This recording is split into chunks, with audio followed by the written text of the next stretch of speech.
சுற்று வட்டார பகுதிகளில் மட்டுமல்ல, ஏன் மாவட்டத்திலேயே விஜிஎன் பள்ளிக்கு என்று ஒரு தனி சிறப்பு உண்டு, தனி மகத்துவம் உண்டு, உயர்ந்த பெயரும் உண்டு.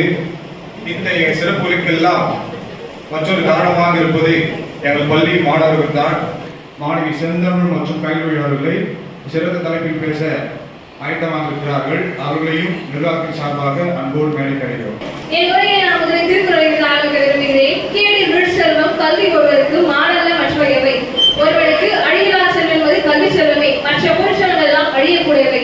இத்தகைய கல்வி செல்வத்தை உணர்ந்த காமராஜர் ஐயா அவர்கள் கல்வி என்ற ஒன்று இல்லாவிட்டால் மனித சமூகம் எவ்வாறு மேன்மையும் என்பதை அறிந்த காமராஜர் கல்வியை கண் என கருதினார். பிறகு அதனாலேயே அவர் முதல்வரான பிறகு அவர் கல்வியை கண் போன்று கருதிய காரணத்தினால் பின்தங்கிய மாவட்டங்களிலும் கல்வியில் பின்தங்கிய மாணவர்களையும் கல்வி வளர்ச்சிக்காக பல முன்னேற்றங்களை செய்து வைத்தவர் நம் காமராஜர் ஐயா அவர்கள். பட்டினியோடு மாணவர்கள் கல்வி செல்லக்கூடாது என்ற காரணத்திற்காக இலவச மதிய உணவு திட்டத்தை அமல்படுத்தியவர் நம் காமராஜர் ஐயா அவர்கள்.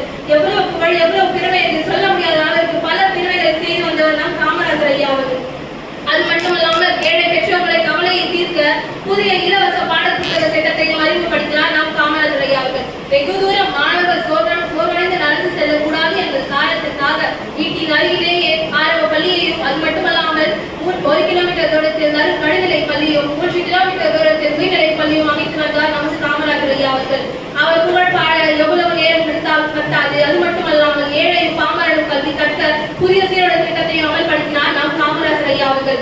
இந்திய தேசத்தை ஒரு நல்ல தேசமாக உருவாக்க பல தலைவர்கள் உருவாக்கிய பெருமைக்குரியவர். அதனால் தான் கிங் மேக்கர் என்று அழைக்கப்பட்டார் நம் காமராஜர் ஐயா அவர்கள். ஏழை பங்காளர், கர்ம வீரர், கருப்பு காந்தி, பல தலைவர்களை உருவாக்கியவர், பெருந்தலைவர் என்றெல்லாம்